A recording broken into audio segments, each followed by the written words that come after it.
سلام سلام سلام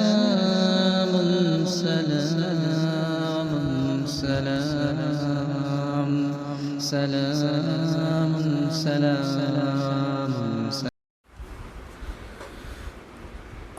الحمدللہ رب العالمین والصلاة والسلام علی سید المرسلین وعلی آلہ وصحبہ اجمعین ومن تبعہم بإحسان الی یوم الدین. اعوذ باللہ من الشیطان الرجیم. بسم اللہ الرحمن الرحیم. وَلَقَدْ أَرْسَلْنَا إِلَىٰ أُمَمٍ مِّن قَبْلِكَ فَأَخَذْنَاهُمْ بِالْبَأْسَاءِ وَالضَّرَّاءِ لَعَلَّهُمْ يَتَضَرَّعُونَ فَلَوْلَا إِذْ جَاءَهُمْ بَأْسُنَا تَضَرَّعُوا وَلَكِنْ قَسَتْ قُلُوبُهُمْ وَزَيَّنَ لَهُمُ الشَّيْطَانُ مَا كَانُوا يَعْمَلُونَ. ناظرین گرامی، آج کل کے حالات پوری دنیا کے جو بنے ہوئے ہیں، اس میں ہم دیکھ رہے ہیں کہ ایک وائرس جسے کرونا وائرس کہا جاتا ہے نے وبا کی شکل اختیار کی اور پوری دنیا کو اپنی لپیٹ میں لے لیا. آج کی خبروں کے مطابق کم و بیش 4 لاکھ سے زائد لوگ اس وائرس کے شکار بن چکے ہیں. تقریباً لاکھ لوگ پوری دنیا میں اس کے سبب موت کا لقمہ بن چکے ہیں، اور دنیا کا شاید ہی کوئی ملک بچا ہو جہاں اس وائرس کی وجہ سے خوف اور دہشت کا ماحول نہ ہو، جہاں اس کا سایہ منڈلا نہ رہا ہو.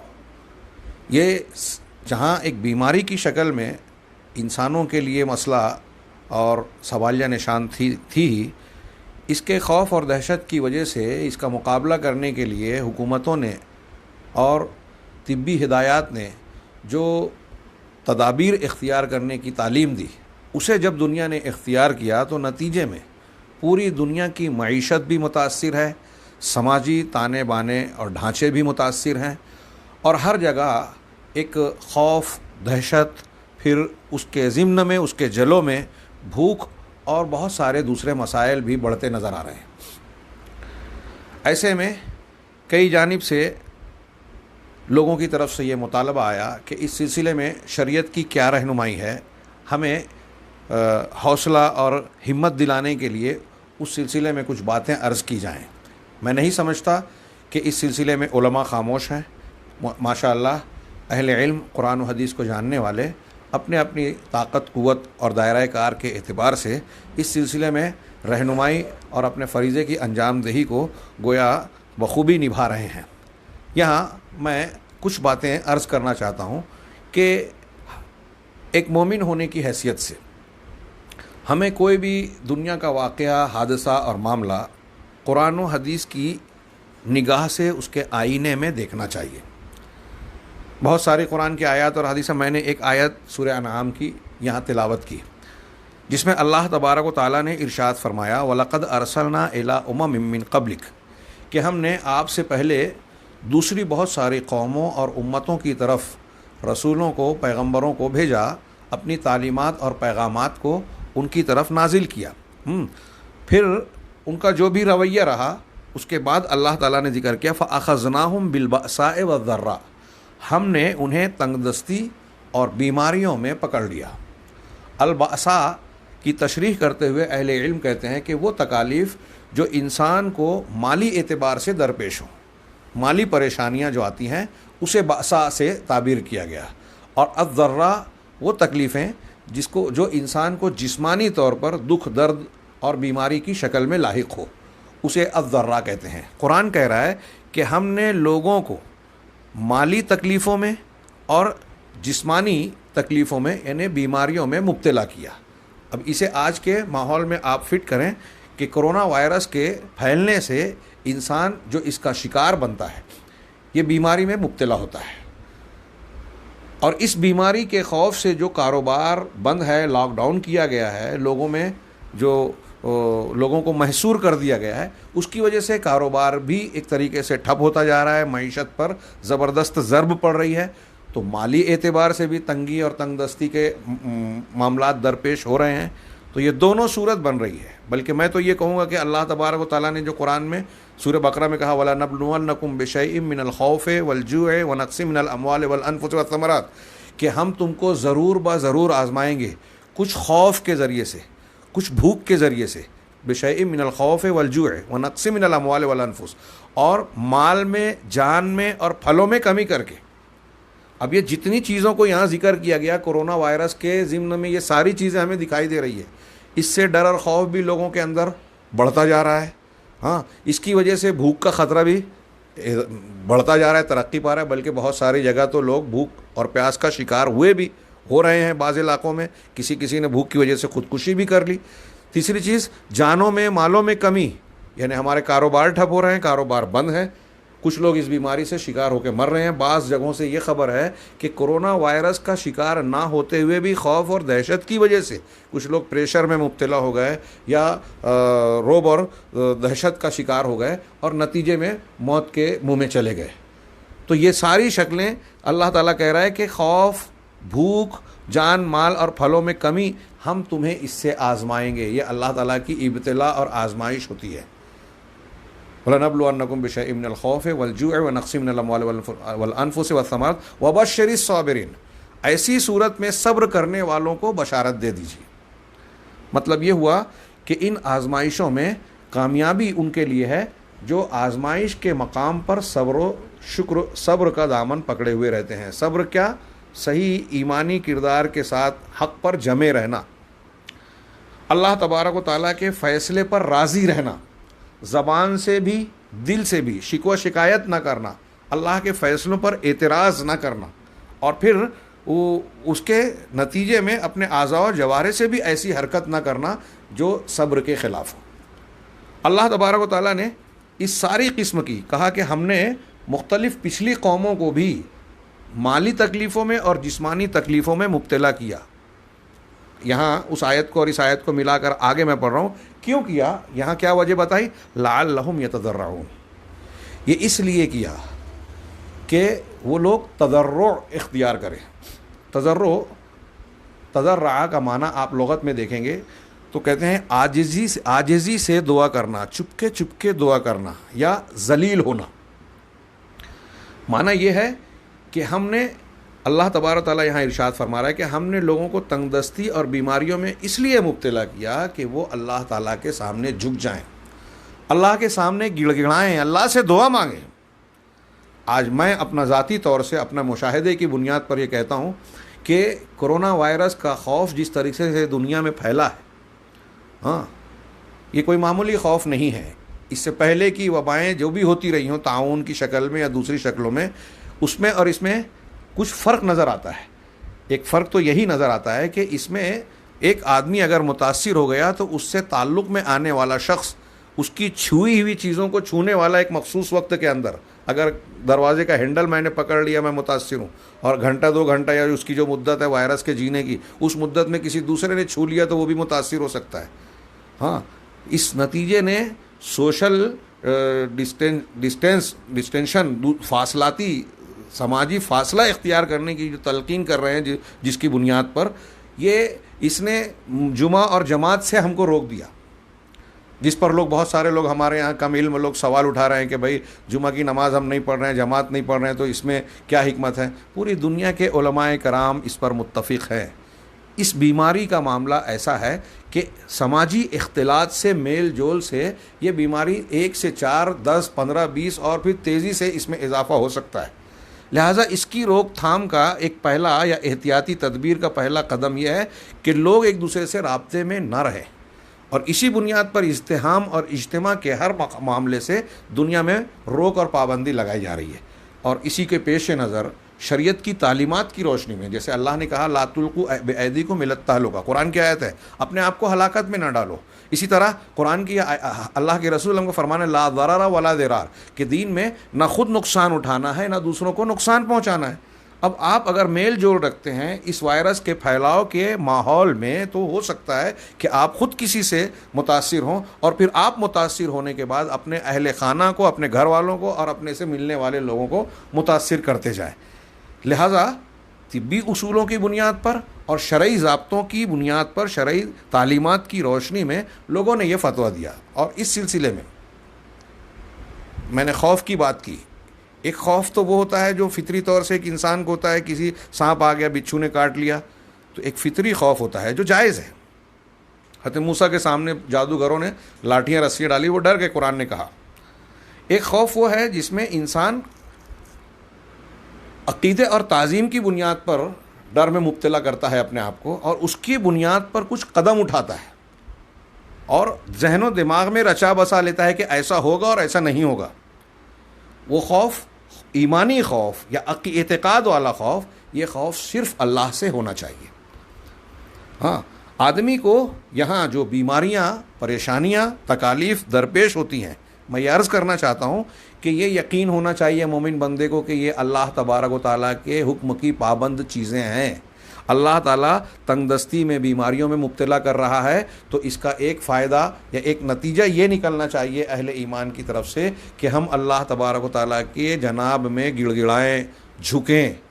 ہم سماجی خوف کا شکار تو ہو رہے ہیں، لیکن مجھے یہ نظر آ رہا ہے کہ اللہ تبارک و تعالیٰ کا ڈر پیدا نہیں ہو رہا ہے، لوگ اللہ کی طرف رجوع نہیں کر رہے ہیں، لوگ اللہ کے جناب میں گڑ گڑا نہیں رہے ہیں، گڑ گڑا کے دعا نہیں مانگ رہے ہیں۔ لہٰذا ضروری ہے کہ اس آیت کی روشنی میں ہم دیکھیں کہ بیماری پھیل رہی ہے تو اس کا ایک مطلب یہ ہے۔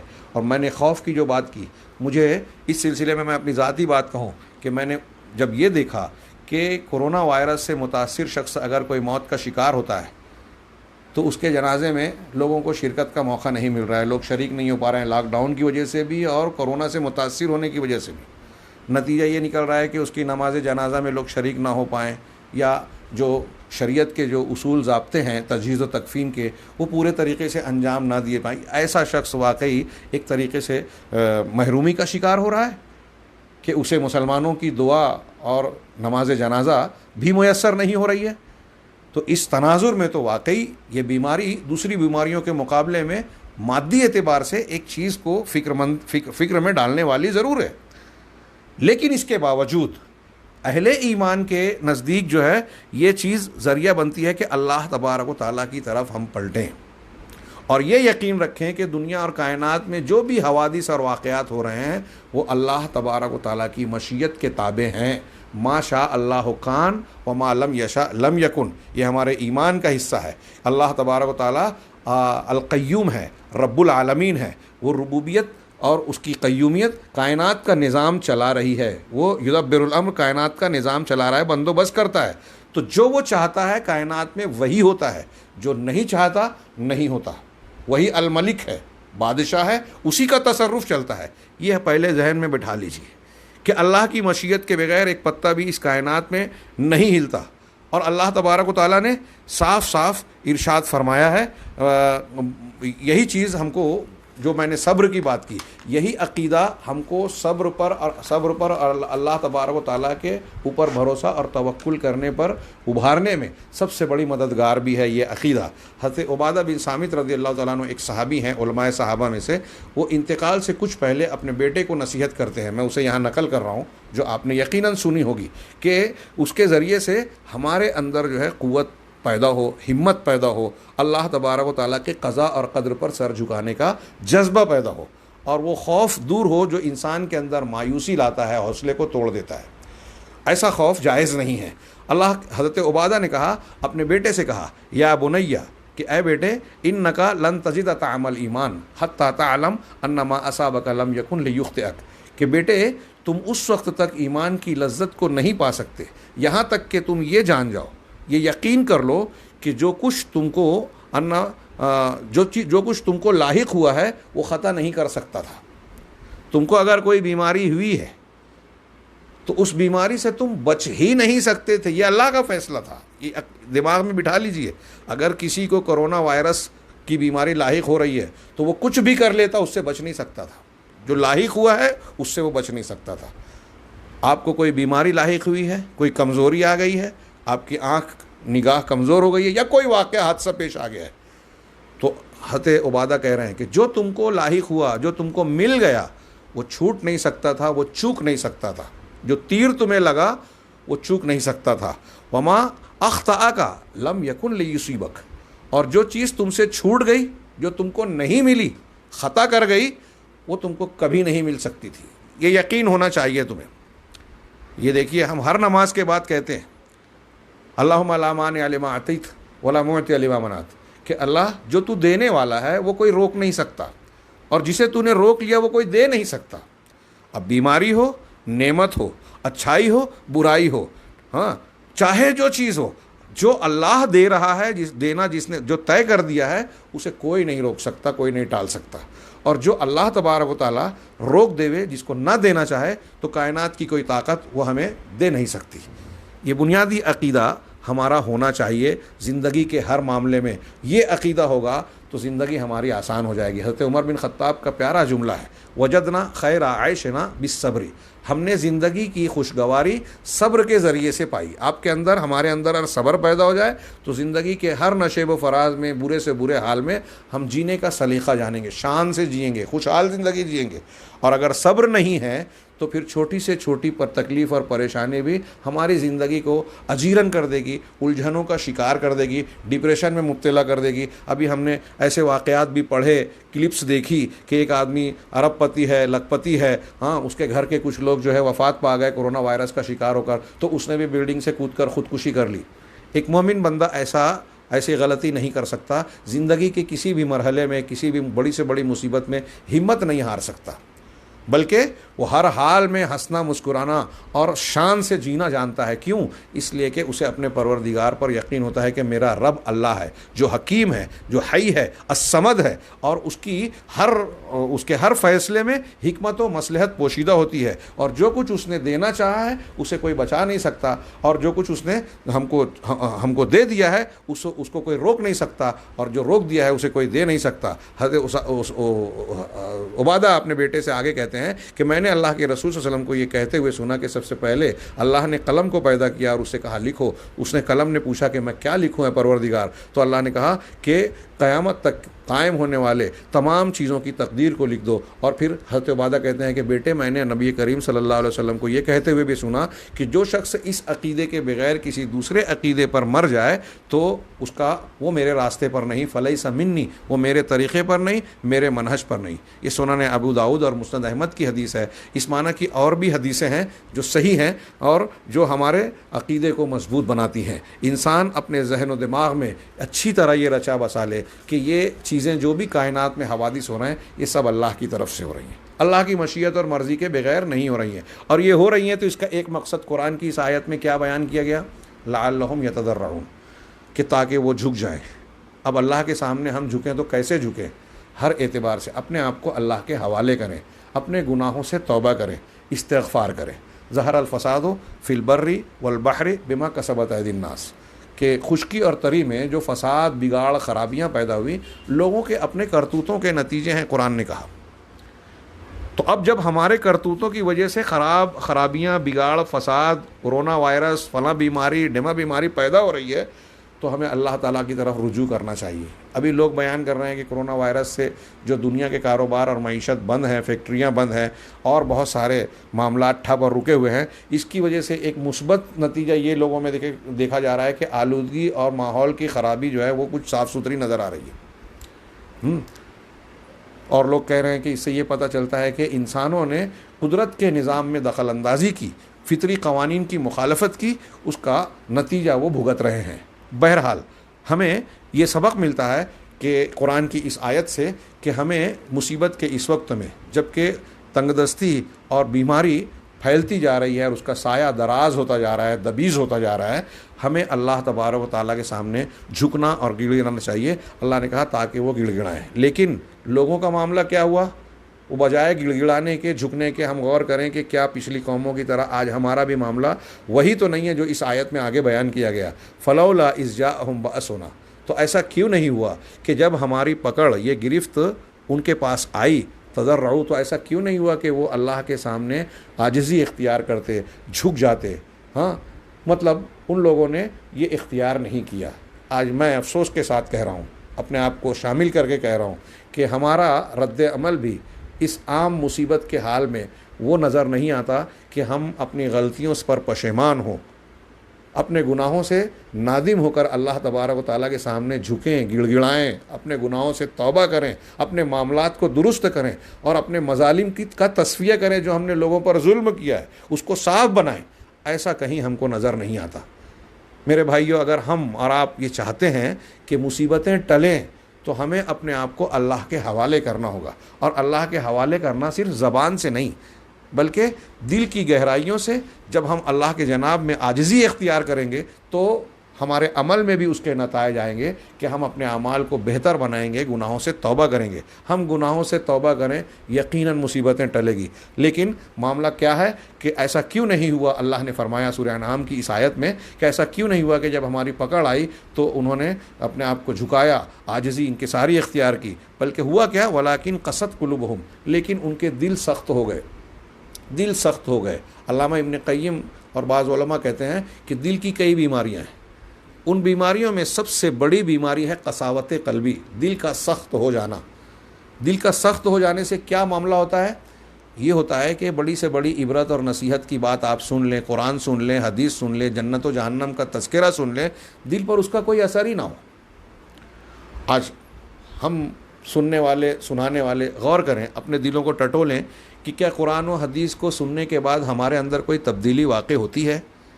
آج عبرت و نصیحت کے اتنے واقعات ہمارے گرد و پیش میں ہو رہے ہیں، روز جو خبریں آ رہی ہیں، اس سے ہم دنیاوی اعتبار سے تو فکر مندی کا شکار ہو رہے ہیں کہ ہماری معیشت رک جا رہی ہے، رمضان المبارک میں کیا ہوگا، عید کی تیاری کیسے ہوگی، لوگوں کے کھانے پینے کا معاملہ کیا ہوگا۔ اس قسم کا فکر مند ہونا یقیناً فطری بات ہے، لیکن کیا اس کا وہ نتیجہ برآمد ہو رہا ہے جو ایک صاحب ایمان کے اندر ہونا چاہیے اس آیت کی روشنی میں؟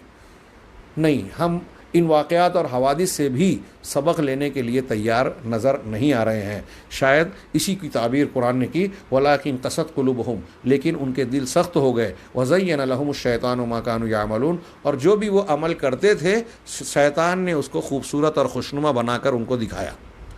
آج ہم جو کچھ کر رہے ہیں، جس چیز میں لگے ہوئے ہیں، ہمارا منہج، موقف، روزمرہ کے شب و روز کے جو معمولات ہیں، اب اس میں چاہے ہم گناہ کے کام کر رہے ہیں، کسی پر ظلم کر رہے ہیں، کسی کے حق کو مار رہے ہیں، کسی سے رشتہ کاٹ کے رکھا ہے، سود بیاج اور حرام لین دین کے معاملات کو ہم نے جاری کر رکھا ہے، وہ سارے معاملات ویسے ہی ہیں، ہم اس پر مطمئن ہیں۔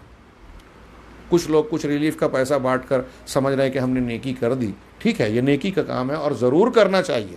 بھوکوں تک کھانا پہنچانا عظیم الشان نیکی ہے، بہت بڑا کار خیر ہے، لیکن ہمیں یہ بھی کوشش کرنی چاہیے کہ ہم جو لقمہ بھوکوں تک پہنچا رہے ہیں وہ حلال کا لقمہ ہو۔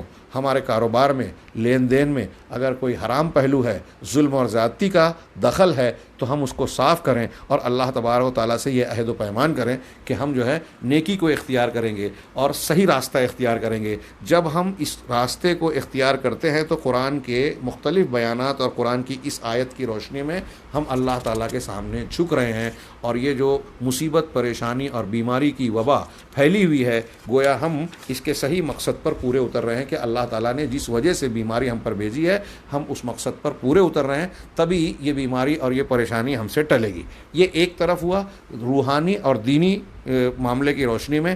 جہاں تک اس کے تحفظ کا طریقہ ہے تو ایمانی اور روحانی طور پر یہ بہت سارے لوگ بیان کر رہے ہیں، میں بھی اسے دہرا رہا ہوں کہ صبح اور شام اور سونے کے وقت کے اذکار کی پابندی کی جائے۔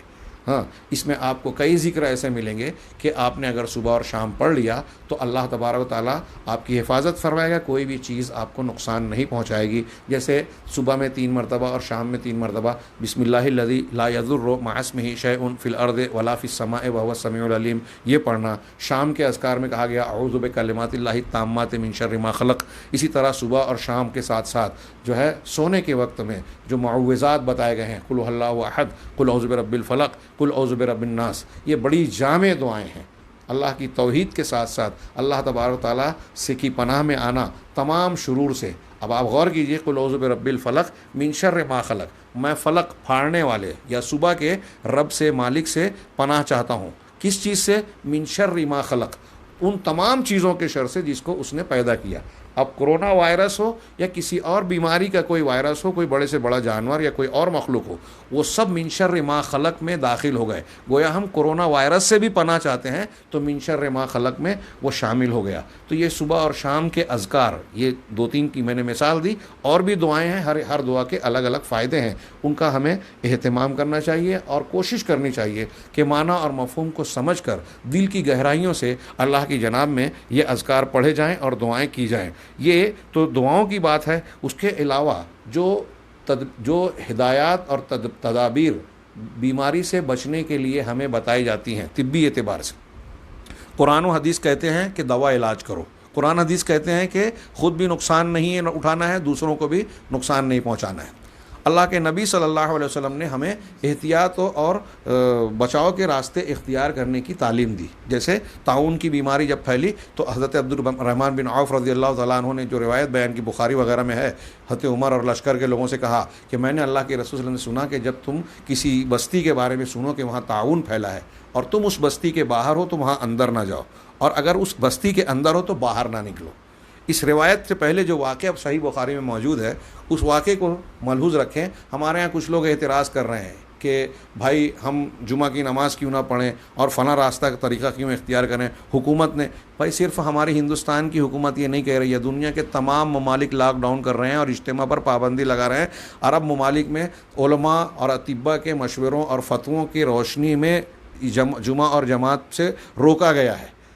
ہاں، حضرت عمر بن خطاب سے جب انہوں نے فیصلہ کیا، حدیث سننے سے پہلے مشورہ کرنے کے بعد جب فیصلہ کیا کہ ہم کو طاعون زدہ شہر میں نہیں جانا چاہیے، شام سے سفر کو ختم کر کے واپس لوٹنا چاہیے، تو حضرت ابو عبیدہ بن جراح رضی اللہ تعالیٰ عنہ نے حضرت عمر سے اعتراضاً یہ سوال کیا، افرارم من قدر اللہ. بہت غور سے یہ سنیں، کیا اللہ کی تقدیر سے بھاگ کر جانا ہے؟ تو حضرت عمر نے ان کو جواب دینے سے پہلے کہا کہ کاش ابو عبیدہ تمہارے علاوہ یہ بات کوئی اور کہا ہوتا. یعنی گویا حضرت عمر نے ناراضگی کا اظہار کیا اور کہا کہ کوئی کم علم والا آدمی، عام نیا آدمی کہا ہوتا تو شاید چل جاتا، تم یہ نہ کہتے، مجھے افسوس ہو رہا ہے. پھر اس کے بعد جو حضرت عمر بن خطاب نے جواب دیا، بڑا پیارا اور جامع جواب ہے.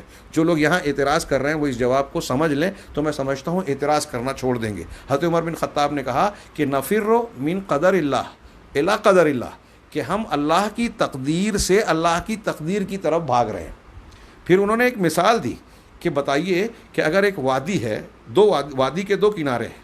اب تم اگر اپنے جانوروں کو چرانے لے جا رہے ہو، اونٹوں یا بکریوں کو، ایک وادی کا ایک حصہ سرسبز و شاداب ہے، اس میں گھاس پھوس ہے، اور ایک میں خشکی ہے، وہاں سرسبزی نہیں ہے.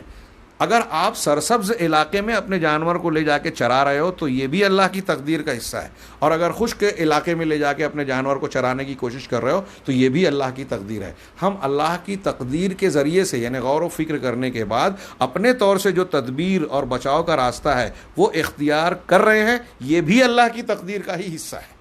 یہ کوئی تقدیر کی یا شریعت کی مخالفت نہیں ہے.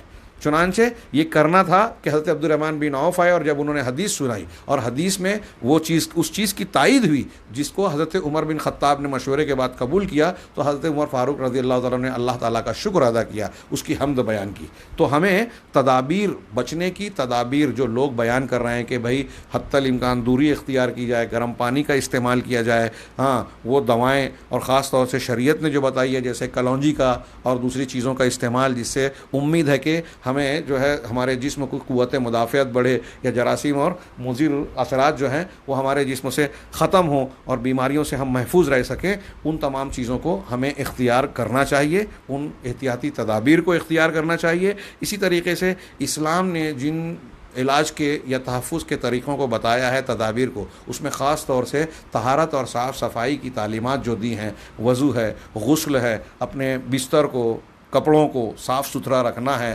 مسواک کرنا ہے، اور وقت کی پابندی کے ساتھ ساتھ مختلف امور کو انجام دینا جیسے نماز اور وضو وغیرہ کے معاملات. یہ ساری چیزیں اگر جو اسلامی اصول و ضوابط ہیں ہم اختیار کریں گے تو ہر عمل کو جو ہم اختیار کرتے ہیں، حلال طریقے اور اسلامی تعلیمات کو کہ کھانے پینے کے جو ضابطے بتائے گئے ہیں ان کو اختیار کرتے ہیں، تو ہم بہت ساری بیماریوں سے، پریشانیوں سے انشاءاللہ محفوظ رہیں. اللہ تبارک و تعالیٰ سے دعا ہے کہ وہ ہمیں اور آپ کو تمام ملک کے لوگوں کو بلکہ پوری دنیا کو آج جو بیماری اور وائرس کا خطرہ منڈلا رہا ہے، اس خطرے سے سب کو محفوظ رکھے، اس سے جلد ہمیں اور آپ کو سب لوگوں کو نجات عطا فرمائے۔ اور میں اپنی بات کو ختم کرنے سے پہلے پھر ایک بار کہوں گا کہ دنیاوی اعتبار سے تشویش یا پریشانیوں کا آنا لازمی ہے، لیکن بندہ مومن ہونے کی حیثیت سے ہمیں ہر حال میں اپنی ہمت اور حوصلہ قائم رکھنا چاہیے۔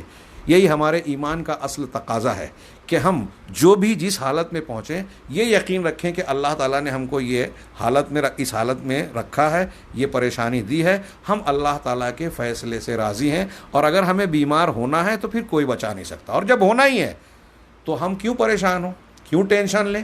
جو ہونا ہے وہ ہو کر رہے گا۔